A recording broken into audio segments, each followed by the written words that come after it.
जय हिंद फ्रेंड्स। गुरु भगवान की चरणों में सादर वंदन, सादर चरण स्पर्श। कहानी मानव परिवर्तन की। सभी परेशान हैं, सभी। बुद्ध का जो 4 आर्य सत्य है वो यहीं से शुरू होता है। बुद्ध कहते हैं कि संसार दुखमय है। यह बुद्ध का पहला आर्य सत्य है। बुद्ध कहते हैं कि संसार दुखमय है। जब मैं पहली बार यह बात पढ़ी कि संसार दुखमय है, यह बुद्ध का पहला आर्य सत्य है। 4 आर्य सत्य, 4 नोबल ट्रुथ्स बुद्ध ने दिए, उसमें यह उनका पहला है कि संसार दुखमय है। अब ये बात पढ़ने के बाद बड़ा विचित्र लगी कि संसार दुखमय है, कष्टकारी है। बुद्ध ने यह नहीं कहा कि संसार दुख है। अगर वो ये कह देते कि संसार दुख है, फिर तो इस संसार में रहने का कोई औचित्य ही नहीं था। जब दुखी है तब रहने से क्या फायदा। बहुत लोग कहते हैं ना, मृत लोक है, यहां सबको कष्ट मिलता है। यह सब सिर्फ व्यक्ति को संघर्ष से रोकने की परंपराएं हैं। कितनी बड़ी बात कही बुद्ध ने कि संसार दुखमय है। अब अगर संसार दुखमय है तो उसका कोई कारण होगा। तो दूसरा आर्य सत्य उन्होंने कहा कि लस्ट, डिजायर, इच्छा,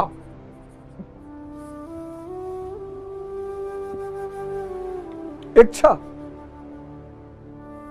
भीष्म, इच्छा भ्रम का परिणाम है। इच्छा जो है यह भ्रम का परिणाम है, भ्रम। और भ्रम कौन है? भीष्म। व्यक्ति को सबसे बड़ी जो चुनौती है वो भ्रम से है। और भ्रम यह है कि सुख जो है वो बाहर है। भ्रम यह है कि सुख जो है वो दूसरे से है। इसीलिए तो इच्छा है। गाड़ी की इच्छा, स्त्री की इच्छा, पुरुष की इच्छा, पैसे की इच्छा, इन सारी इच्छाओं का जननी कौन है? भ्रम। क्योंकि भ्रम है कि सुख बाहर है और सुख दूसरे से है। इच्छा खत्म, भ्रम खत्म। संसार एक बहुत ही प्यारी चीज है। यहां कोई दुख नहीं है। बस अगर आप यह जान लें कि गुरु की शरण में आकर, इसीलिए भारत ने बहुत महत्व दिया गुरु पर। भारत ने एक सिद्धांत ही पैदा किया, द्विज, ट्वाइस बॉर्न। हर व्यक्ति को 2 जन्म लेना पड़ेगा। हर व्यक्ति को पहला जन्म मां देगी और दूसरा जन्म गुरु देगा। इसीलिए देश बड़ा महान था। तो मां जब जन्म देगी तो व्यक्ति इंद्रियों पे रहेगा, मन और इंद्रियों पे। और गुरु जब जन्म देगा तो व्यक्ति चैतन्य पर आ जाएगा। सब भ्रम खत्म, सब इच्छा खत्म, सब समस्याएं खत्म, सब चुनौती खत्म। फिर वो क्या बन जाएगा? आर्य, यानी श्रेष्ठ। और ये हक हर मनुष्य को है। ये किसी जाति विशेष या धर्म विशेष के लिए नहीं है। इसी को गुरु महाराज कहते हैं सनातन। सनातन धर्म, आगे इस शब्द की चर्चा है, सनातन। सनातन को लेकर बड़ा भ्रम है लोगों में। जो अमर आत्मा की अन्वेषण कर रहा है, जो अमर आत्मा की खोज में है, जो अमर आत्मा को प्राप्त कर चुका है, वो सब सनातनी है। सब। यही है मानव जीवन का उद्देश्य। मैं बार बार इस बात को कहता हूं कि मानव जीवन का जो परम उद्देश्य है वह है अपने स्व में स्थापित होना, अपने मूल स्वरूप को जानना।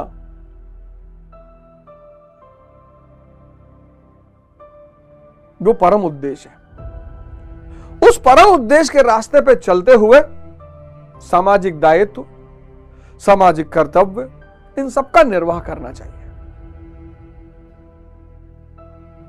साधना में कोई बाधा नहीं है। एक बार एक सन्यासी राजा जनक के दरबार में पहुंचा और उसने कहा कि महाराज, हम सन्यासी होकर ध्यान नहीं लगा पाते, आप राजा होकर ध्यान में रहते। बोला महाराज, ये संसार ने मुझको जकड़ रखा है, मैं संसार से अपने आप को बाहर नहीं निकाल पाता। तो राजा जनक उठे और सिंहासन से नीचे उतरे और सामने एक खंबा था, पिलर था, जाकर उन्होंने पिलर को पकड़ लिया और फिर पिलर से कहने के, छोड़ मुझे, छोड़। अरे छोड़ता क्यों नहीं? तो सन्यासी ने कहा कि महाराज, आप ध्यानी हैं, तत्व दृष्टा है, ये तो सुना था, आप पागल भी हैं। उन्होंने कहा नहीं महाराज, किसी ने आपको नहीं पकड़ रखा है, आपने अपने हित, अपने सुख के लिए सबको पकड़ रखा है। किसी ने आपको नहीं पकड़ रखा है। इस दुनिया में किसी ने किसी को नहीं पकड़ रखा है। हमने अपने हित और अपने सुख के उद्देश्य से हर आदमी को पकड़ रखा है और पकड़ना चाहते हैं। रिक्शा वाले से कोई दोस्ती नहीं करना चाहता, क्योंकि उससे कोई हित नहीं, उससे कोई सुख नहीं, उसका मोबाइल नंबर कोई नहीं मांगता। लेकिन अगर ट्रेन में यात्रा करते वक्त कोई सांसद मिल गया, नमस्कार भाई साहब, ये भाई साहब का नंबर मिल जाता। ये बड़े आदमी की तरफ, जो सो कॉल्ड बड़े आदमी है, कोई बड़ा वाला नहीं है, ये जो दौड़ है, आज सबके साथ फोटो खिंचाने की दौड़ क्यों है? लाइक मिल जाएगी। किसी समाज में स्थापित नाम के साथ फोटो खिंचा लेंगे तो लाइक मिल जाएगी, डाल देंगे। जहां 1-2 लाइक मिलती है वहां 100 मिल जाएगी, 1000 मिल जाएगी, 10,000 मिल जाएगी, 2000 मिल जाएगी। साधना सबको करना है, सबको। जो नहीं करेगा उसका जीवन नरकीय हो जाएगा। जो साधना नहीं करेगा उसका जीवन नरक में हो जाएगा। ये जो आपको लगता है कि लोग भोग रहे हैं, ये जब भोगेंगे ना भाई साहब, बहुत प्यारा शब्द है भोग। एक ही शब्द है लेकिन 2 अर्थ ही है। कभी मौका लगे तो इस धरती पे जो स्थापित नरक है, हॉस्पिटल्स, आप जाओ वहां पे, लोगों को देखो। और अगर गलती से कैंसर हॉस्पिटल में चले गए तो कम से कम 15 दिन तो सो नहीं पाओगे। जिसका भी मन भटके, भागे, उसे हॉस्पिटल जरूर जाना चाहिए। तमाम तरह के रोग,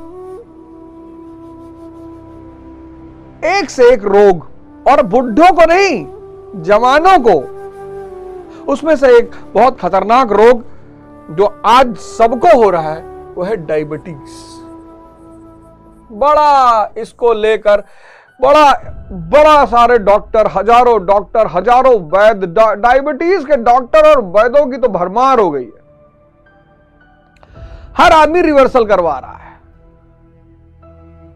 हर आदमी। हो जाती है, ऐसा नहीं होगी, लेकिन हर आदमी करवा रहा है, हर आदमी दवा बता रहा है। आप YouTube, Instagram कहीं भी खोलोगे, आपको कोई आदमी दवा बताते हुए डायबिटीज का मिल जाएगा।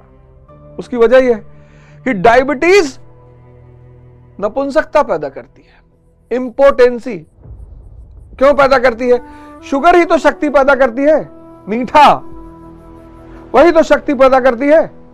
और जब मीठा अंदर जाएगा ही नहीं,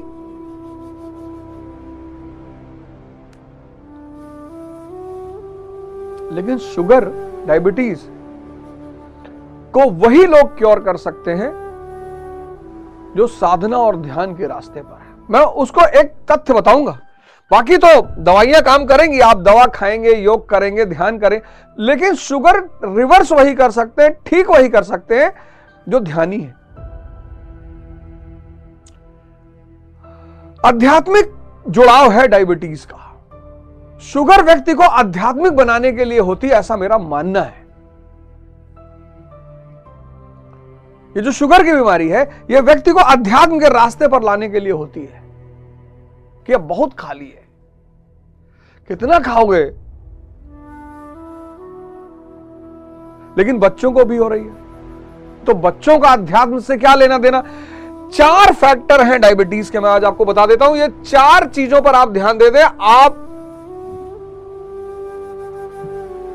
शुगर में शुगर कंट्रोल करने से ज्यादा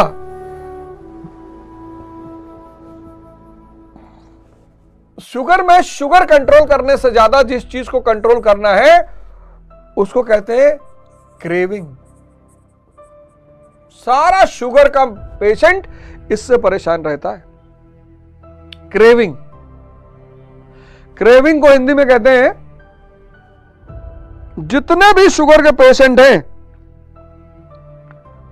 क्रेविंग, तीव्र इच्छा।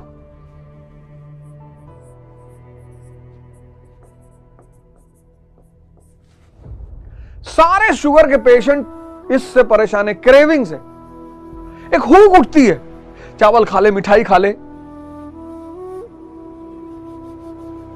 एक बहुत जबरदस्त भूख अंदर से उठती है। और ये पता किसकी वजह से उठती है? ये बेहोशी की वजह से उठती है।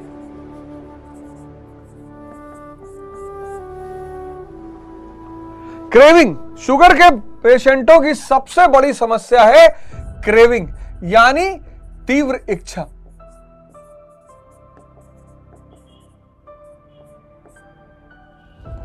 और ये उठती है बेहोशी की वजह से। सारे धर्म, सारे शास्त्र एक बड़ी प्यारी बात कहते हैं खाना खूब चबा चबा के खाओ, धीरे धीरे खाओ। अगर आप ध्यान में खाना शुरू कर दें और आप 4 रोटी खाते हैं, आपका एक में पेट भर जाएगा। जो बेहोश हैं, जो ध्यान में भोजन नहीं कर रहे हैं, वो खाना किसको खिला रहे हैं? पेट को। बेहोश आदमी पेट को खाना खिलाता है, पेट को, और पेट के पास कोई स्वाद है ही नहीं। आपने एक रसगुल्ला लिया, मुंह में डाला, अंदर। ध्यानी क्या करता है? ये खाना मन को खिलाता है। रस मन को लेना है, पेट को नहीं लेना है। और अगर एक रोटी में मन को पूरा रस मिल गया, वो दूसरी मांगेगा ही नहीं। ट्राई करके देखो। सब कहते हैं खाना कैसा। आज का आदमी गटागट ऑफिस जाना है, तुरंत 2 रोटी में एक आधी तोड़ी कड़ाक से अंदर, इतना चावल 3 मिनट में अंदर, 1 मिनट में। मन चिल्लाता रहता, भैया भैया भैया भैया भैया भैया। स्वाद मन को लेना होता है। और जितना आप चबा चबा कर खाना खाते हो, जितना धीरे धीरे खाना खाते हो, मन को पूरा स्वाद मिलता है। और जब मन को स्वाद मिलता है, वो 4 के बजाय 1 रोटी में संतुष्ट हो जाता है। इसलिए ध्यान से जब भी खाना खाया जाएगा, तो जितना भी आप खाते हो, वो खाना 1/4 हो जाएगा। आपको खाना छोड़ने की जरूरत ही नहीं है। आपको ध्यान में खाना खाने की जरूरत है, खाना छोड़ने की जरूरत ही नहीं।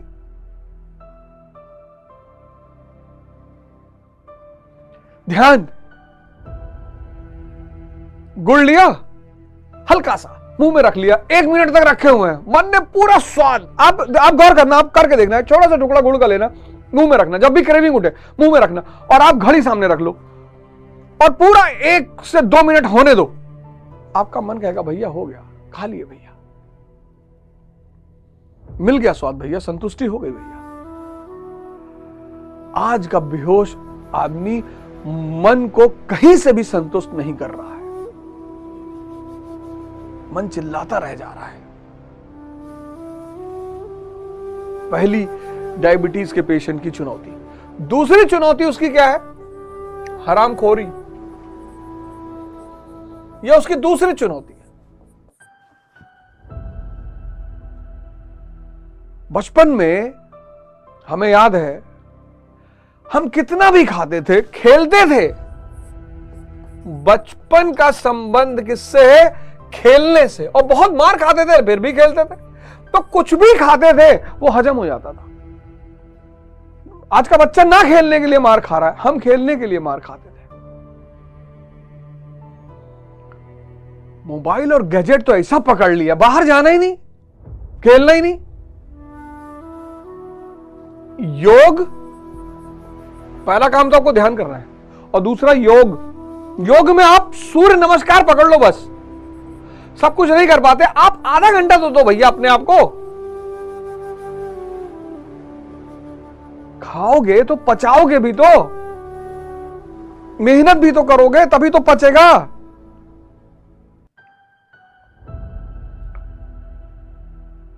बस आप जीवन में ये देखो कि आप अनावश्यक कहां बैठते हो। टीवी के सामने खत्म कर दो,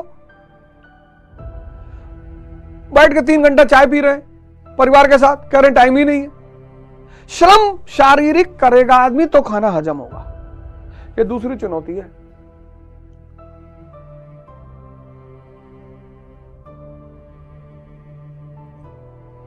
जैसे ही बचपन खत्म, खेलना खत्म, वैसे ही डायबिटीज दस्तक देने लगती है, और खासकर उन लोगों को जिनके पास खाने की अच्छी सुविधा है।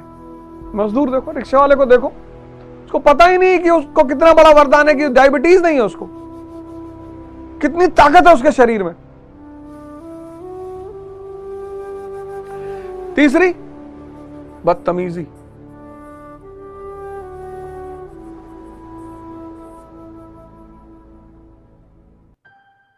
डिसिप्लिन है ही नहीं। रात में 2 बजे खाना खा रहे हैं,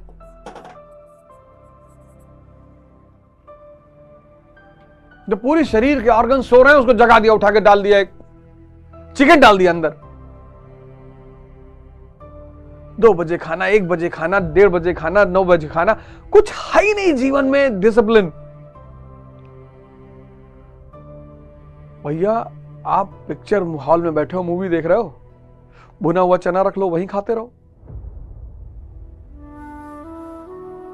आप एक जीवन को एक व्यवस्थित कर लो। और बेवकूफी, कुछ भी खाते हैं,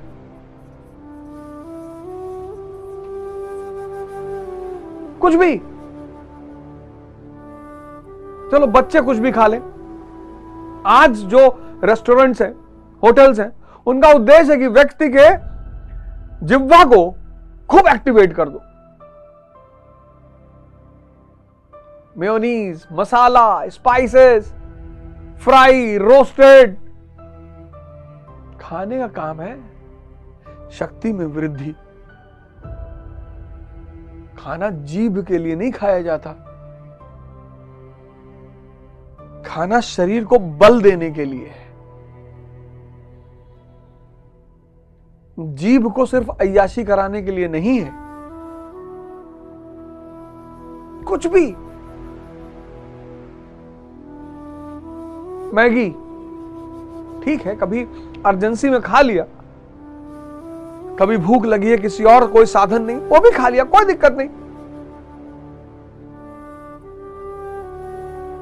कुछ भी। आज का आदमी खाने के लिए बल को ध्यान में नहीं रखता, स्वाद को ध्यान में रखता है। और इन 4 चीजों से निपटने के लिए क्रेविंग यानी तीव्र इच्छा, हरामखोरी, बदतमीजी और बेवकूफी, ये 4 फैक्टर हैं डायबिटीज के।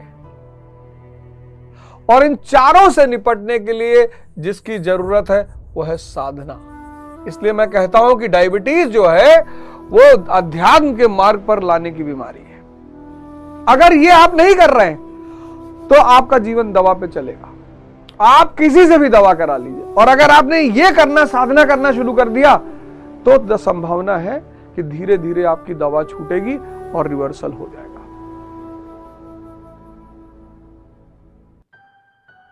इससे बड़ा कोई सूत्र ही नहीं है।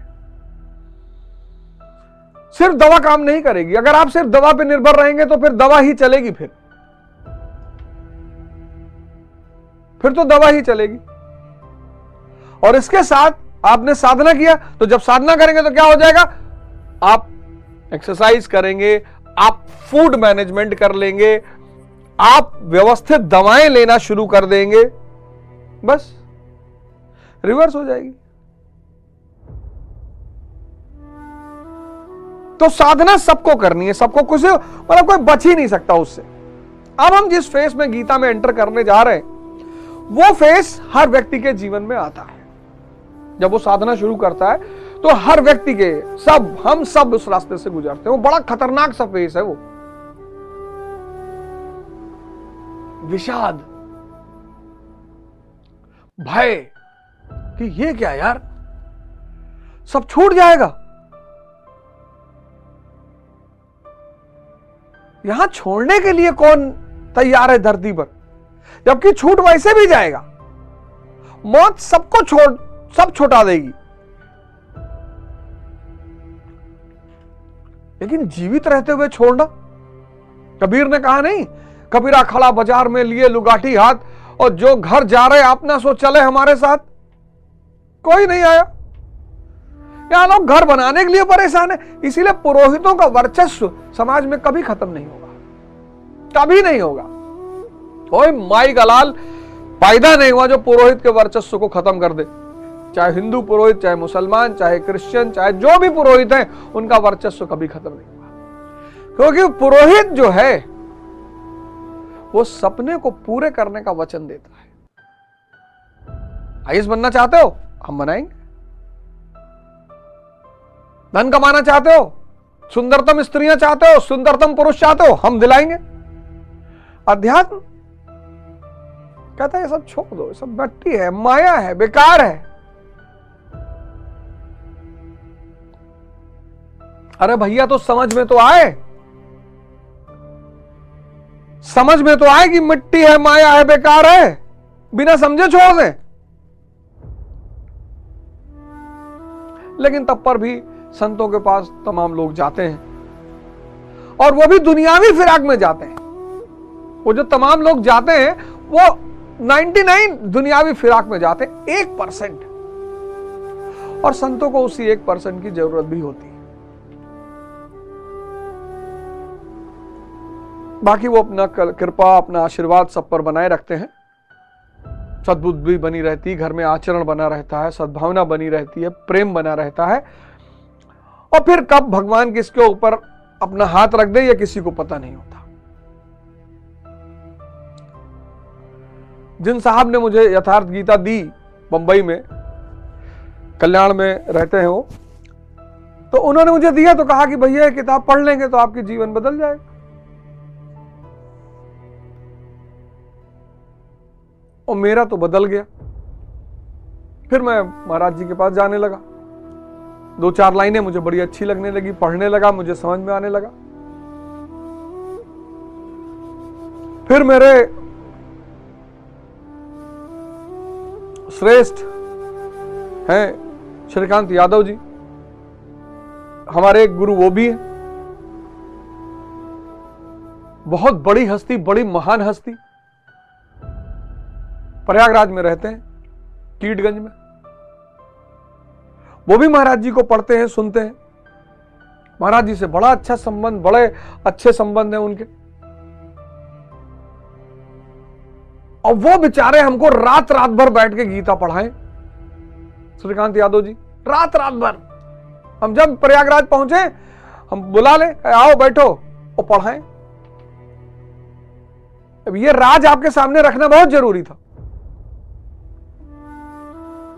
तो गुरु महाराज और फिर हमारे बाबूजी, दोनों लोगों ने मिलकर इसका मुझे दर्शन कराया, दिखाया।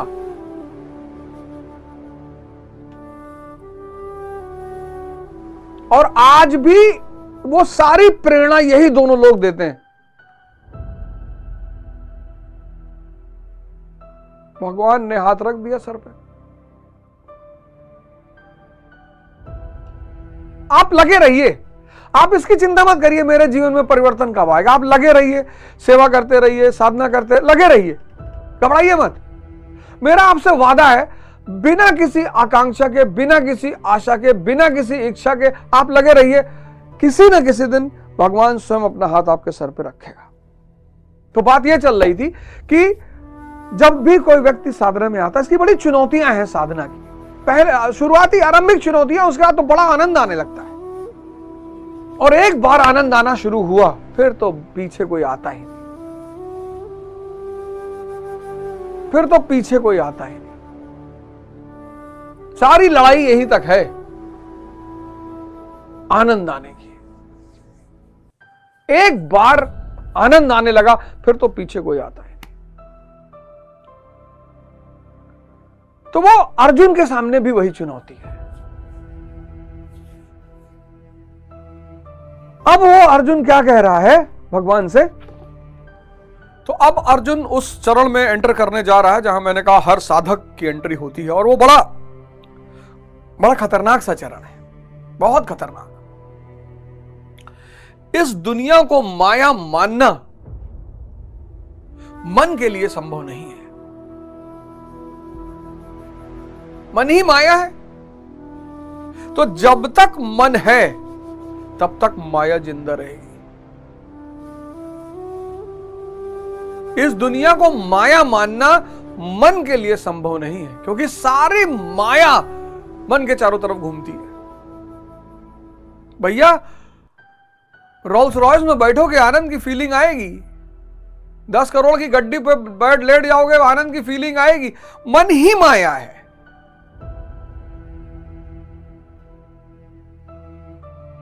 साधना का जो सबसे चुनौतीपूर्ण दौर है वो यही है कि मन ही माया है। मन, ये जो मन है यही माया है। तो जब तक मन खत्म नहीं होगा तब तक माया खत्म नहीं होगी।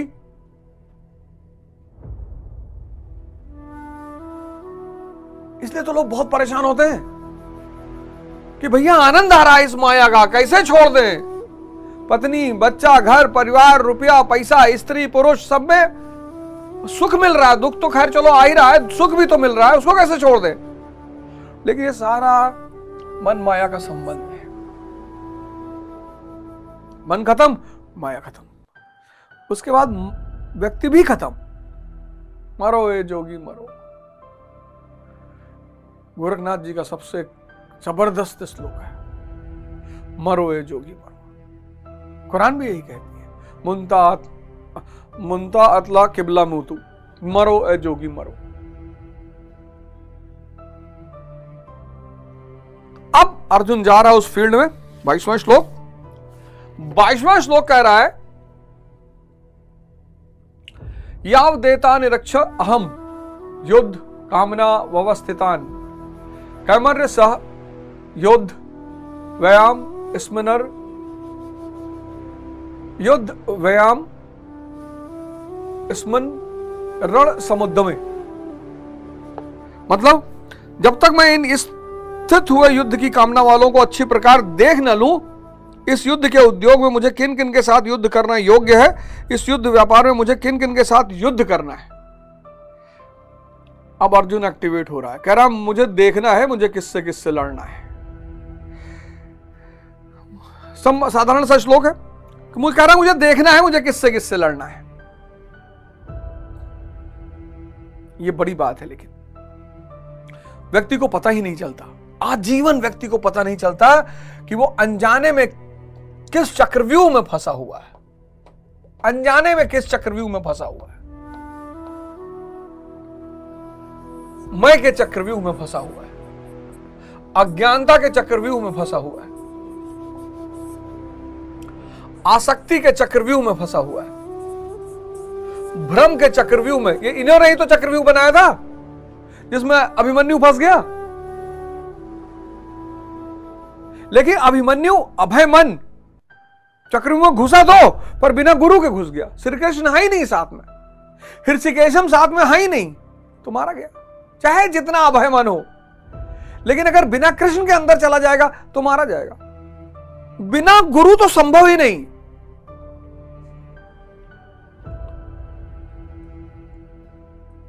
सब इस चक्रव्यूह में उलझे हुए हैं, सब। अब अर्जुन उठ रहा है, कह रहा मुझे दिखाओ मुझे किससे किससे लड़ना है। आप भी देखो आप किससे किससे लड़ रहे हो, है ही नहीं। सबका नाम इस दुनिया में मिला है, सबको। मैं अवध ओझा पैदा हुआ तो मेरे मत्थे पे थोड़ी लिखा था अवध ओझा, इस दुनिया ने नाम दिया।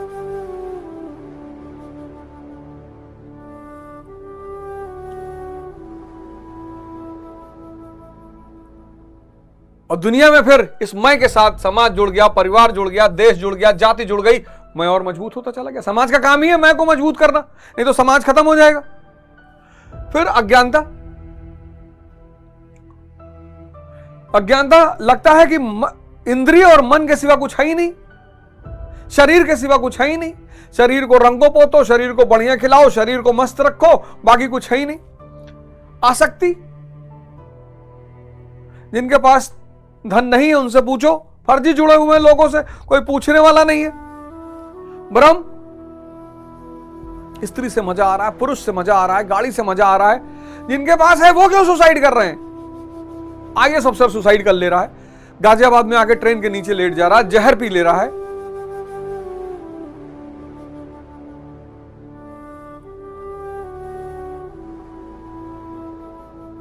जिनके पास है वो क्यों परेशान है।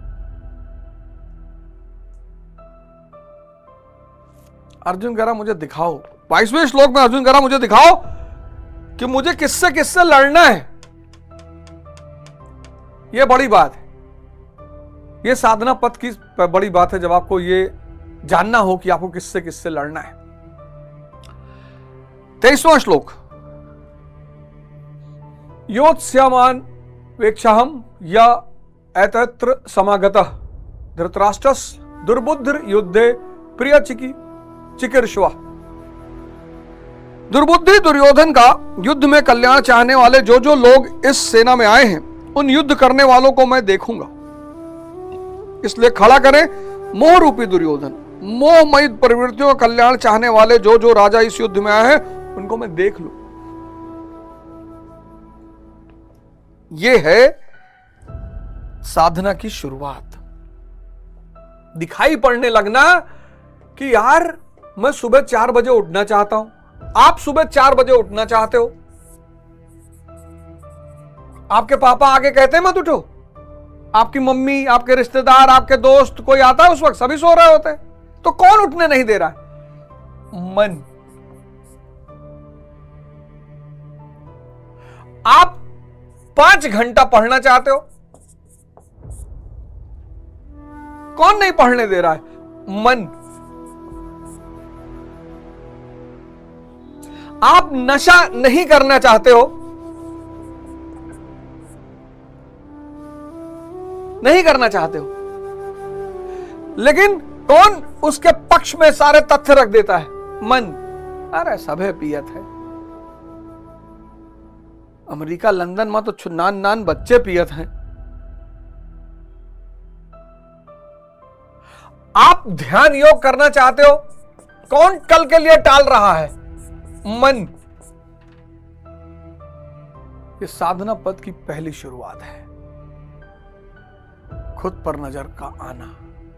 कबीर ने ही तो कहा, बुरा जो देखन मैं चला, बुरा न मिलिया कोई, और जो दिल खोजूं आपना, मुझसे बुरा न कोई। पहली बार जब इस मन के दर्शन व्यक्ति को होते हैं, बड़ा आश्चर्य होता है उसे कि अरे यार, ये कहां मैं ढूंढ रहा हूं अपनी सारे दिक्कतों का हल। साधना की जरूरत इस मन की वजह है, इस मन को एक रोग है।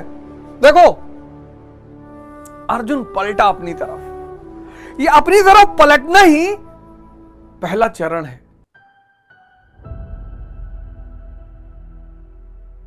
जब तक आप बाहर समस्या का समाधान ढूंढ रहे हो, मिलेगा ही नहीं, है ही नहीं। कोई स्त्री किसी पुरुष के घर बैंड बाजा लेकर बारात लेकर आई, हम ही जाते हैं लेकर, फिर जीवन भर चिल्लाते शोषण कर रही है, परेशान कर रही है, बीवियां बहुत परेशान करती। तुम ही तो गए थे 100 लोगों को बारात लेके, तो उसको लगा कि यार बहुत पावरफुल आदमी, 100 लोग इसके साथ चलते हैं, और तलवार बांधे थे, घोड़े पे बैठे थे, कुछ लोग हाथी पे बैठ जाते हैं, मुकुट लगाए थे, राजा बने हुए थे। फिर राजा बनने के बाद जब वो तुम्हारे घर में आई तो लुंगी पहन के भिखमंगों वाला हाल दिखा रहे हो। लाए तो राजा बन गए।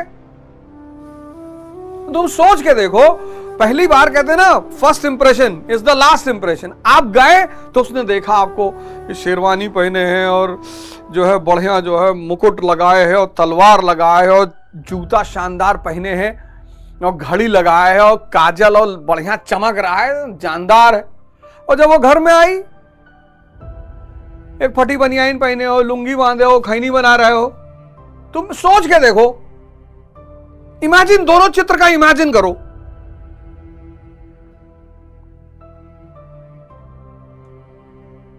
अब कूटेगी नहीं कि हमारे घर आए थे बहरूपिया बन गए, ऐसे ही आए होते लुंगी पहन के, ये जो बनियाइन में 73 छेद है ऐसे ही बनियाइन पहन के आए होते, तब हम डिसाइड करते कि तुम्हारे साथ चलना है कि नहीं चलना है। यही तो था स्वयंवर। स्वयंवर यही तो था। मरे हुए की शादी नहीं हो सकती। स्वयंवर यही था कि आओ मेरे घर, अपने शक्ति का प्रदर्शन करो, अगर तुम्हारे अंदर होगी तो मैं चलूंगी। क्योंकि भगवान और स्त्री शक्ति के साथ ही रहते हैं, कमजोर और भिखमंगों के साथ नहीं रहते। गाना गा रहे हो, चांदी की दीवार न तोड़ी, प्यार भरा दिल तोड़ दिया, एक धनवान की बेटी ने निर्धन का दामन छोड़ दिया। भिखमंगे होके प्यार कर रहे हो? इतनी हिम्मत है तुम्हारी?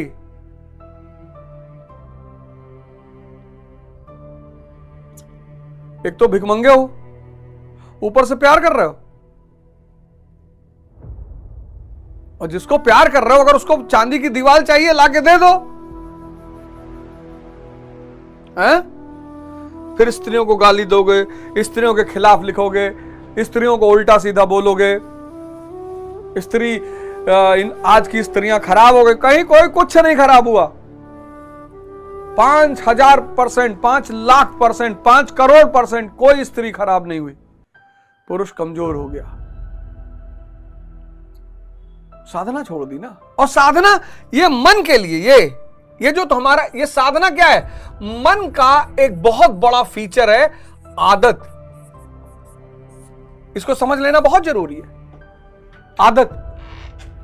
इसीलिए जब आपको किसी को शराब पिलवाना होता है तो हफ्ते भर खुद के पैसे से पिलाता है। मन को कोई भी काम बस 21 दिन करवा दो मैक्सिमम। मैं नोएडा से जाता था करोल बाग, तो नोएडा से करोल बाग जाने के 2 रास्ते हैं। एक डीएनडी का रास्ता है सराय काले खां होते हुए, एक रास्ता है आईटीओ होते हुए। आईटीओ वाला रास्ता सरल है, शॉर्ट भी है, सरल भी है। लेकिन चूंकि मैं डेली सराय काले खां से जाता था, तो मेरा कभी मन ही नहीं होता था आईटीओ की तरफ मुड़ने का। तो समोद जब गाड़ी चलाने आया, तो मैंने जब ये गाड़ी आईटीओ की तरफ मोड़ा, तो हम कहा है उधर जा रहे हो? कहा भैया कम है रास्ता, छोटा है। आदत। इस आदत को तोड़ने का नाम है साधना।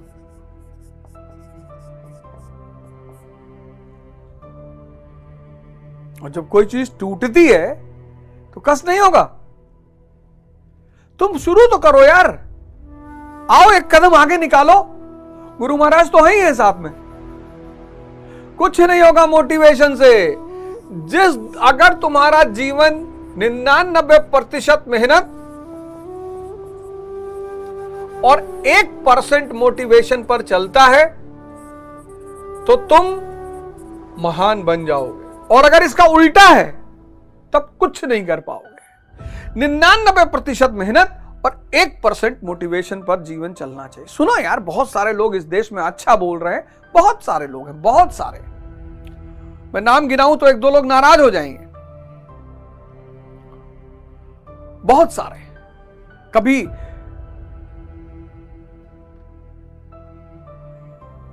वैसे 4 लोग ऐसे हैं भारत में जिनको मैं व्यक्तिगत तौर पर मानता हूं कि बहुत अच्छा बोलते हैं, बहुत अच्छा। एक तो आचार्य प्रशांत जी है, अच्छा बोलते हैं, तथ्यात्मक बोलते हैं, बढ़िया बोलते हैं और थोड़ा सा आक्रामक हो जाते हैं व्यक्ति को लेकर कि जागो यार, क्योंकि वो उस रास्ते से आए। ऐसा मेरा अनुभव है। मैं कभी उनसे मिला नहीं, ना मेरी उनसे कोई बातचीत होती है, लेकिन जब भी मैं उनके किसी पॉइंट को सुनता हूं तो अनुभव के स्तर पे कही गई बातें होती। जब भी आप किसी को सुनते हो तो आपको पता चलता है कि यार ये बुकिश लैंग्वेज बोल रहा है या अनुभव में बोल रहा है। तो आचार्य प्रशांत जी को मैंने देखा कि वो पढ़े तो ही है, अनुभव बहुत अच्छा है उनको। आचार्य प्रशांत जी हैं, पंडित श्री श्री रविशंकर जी हैं, आर्ट ऑफ लिविंग, सुदर्शन क्रिया वगैरह सिखाते हैं, अच्छा बोलते हैं। शिवानी दीदी का तो क्या कहना है। शिवानी दीदी को मैं मिला वडोदरा में, वो तो साक्षात भगवान की मूर्त है एकदम से। जैसे वो टीवी पर हैं वैसे ही वो व्यक्तिगत है, उतनी ही शांति, उतनी ही चमक रौनक चेहरे पे। और मैं तो कहता हूं कि हर व्यक्ति को दिन में कम से कम एक बार अगर सुनना है तो शिवानी दीदी को सुनो। मतलब मुझे ऐसा फील होता है उनसे मिलकर, उनको देखकर। मैं बड़ा सौभाग्यशाली रहा, वडोदरा में मैं उनसे मिला, और वो तो साक्षात देवी का रूप है। अल्लाह, आप उनके सामने पहुंचोगे आप खुद ही शांत हो जाओगे, इतनी जबरदस्त वाइब्स उनसे फ्लो होती हैं। बहुत शानदार, बहुत शानदार, वरदान भारत के लिए शिवानी दीदी। तो और प्रेमानंद महाराज के क्या कहते हैं, आजकल तो एकदम टॉर्पीडो मिसाइल मार रहे हैं चारों तरफ, गुस्सा आ जाते हैं, एकदम क्रोध में आते हैं कि छोड़ दो भोगों को। पता है क्यों? करुणा में क्रोध कर रहे हैं, करुणा जाग रही है। क्या जरूरत हो उस आदमी को बोलने की, क्या मतलब है? अब तो शरीर में है ही नहीं, चैतन्य स्वरूप है, छोड़ दे, समाधि ले ले। कल स्वामी प्रेमानंद कल चाहे कल तो समाधि ले ले ब्रह्म के साथ, वह ऑलरेडी जुड़ा हुआ है, ब्रह्म में विलीन हो जाएंगे। लेकिन ऐसा मुझे फील होता है, ऐसा मुझे एहसास होता है कि बड़ी दया आ रही है उनको आज के मनुष्य को देखकर। उस दया ने उनको रोक रखा है, ऐसा मुझे फील होता है। इन 4 लोगों को मैं व्यक्तिगत तौर पे कहता हूं कि आपको सुनना चाहिए, एक बार तो दिन में सुनना ही चाहिए। अब आप कहो चारों में से 2 बता दो तो मुश्किल हो जाएगा। कहोगे चारों में से 1 बता दो तो मैं कहूंगा प्रेमानंद महाराज को सुन लो। गुस्सा बहुत करते हो आजकल, बड़ा आक्रामक हो जाते हो। कोई बात नहीं, संत हैं और ठीक है, वो बड़ी भले की दृष्टि से देख रहे हैं कि कहां जा रहे हो। एक वीडियो उनका देख रहा था, उसमें बड़े क्रोधित थे कि जिन भोगों को तुम सोच रहे हो तुम्हें आनंद देंगे, ये मलमूत्र का द्वार। अरे मैंने कहा महाराज जी कोई बात नहीं, साधना करनी पड़ेगी, कोई ऑप्शन है नहीं, है ही नहीं, है ही नहीं, सबको करनी है, कोई बच नहीं सकता। आप टेंशन मत लो। इसीलिए जब भी कोई सामान्य घर का लड़का इस सिद्धांत को समझ जाता है, स्वयं को बदलने का सिद्धांत, स्वयं को बदलने का सिद्धांत, तो माइकल डगलस जैसा हो जाता है। पहली बार कोई बॉक्सर ने माइक टायसन को हराया था, अब्राहम लिंकन हो जाता है, जिसको यह बात पता चल गई कि बॉस, ये सारी दुनिया स्व के परिवर्तन का खेल है, खुद के परिवर्तन का खेल है, और खुद के परिवर्तन के लिए जलना पड़ेगा। बस वहीं से उसके अब्राहम लिंकन बनने के रास्ते खुल गए, वहीं से उसके गांधी बनने के रास्ते खुल गए, वहीं से उसके मोदी बनने के रास्ते खुल गए। और कोई ऑप्शन ही नहीं है सर, है ही नहीं। पलटो अपनी तरफ, जैसे अब अर्जुन पलट रहा है ऐसे आप भी पलटो अपनी तरफ, जागो, घूमो अपनी तरफ। कोई बात नहीं, धीरे धीरे एक एक कदम से शुरुआत करो। अगर मूवी देखने की आदत पड़ सकती है, नशा करने की आदत पड़ सकती है, पार्क में 8 घंटा बैठने की आदत पड़ सकती है, तो उस आदतों को तोड़कर नई आदतें भी तो डाली जा सकती हैं। पुरानी आदतों को तोड़कर नई आदतों को डालने का नाम है साधना, और इस पथ पर चलने का नाम है संन्यास। जहां एक ही उद्देश्य है, खुद को बदलना है, परम उद्देश्य को प्राप्त करना है, सेवा करनी है, और समाज को एक नई दिशा दिखानी है। जय हिंद।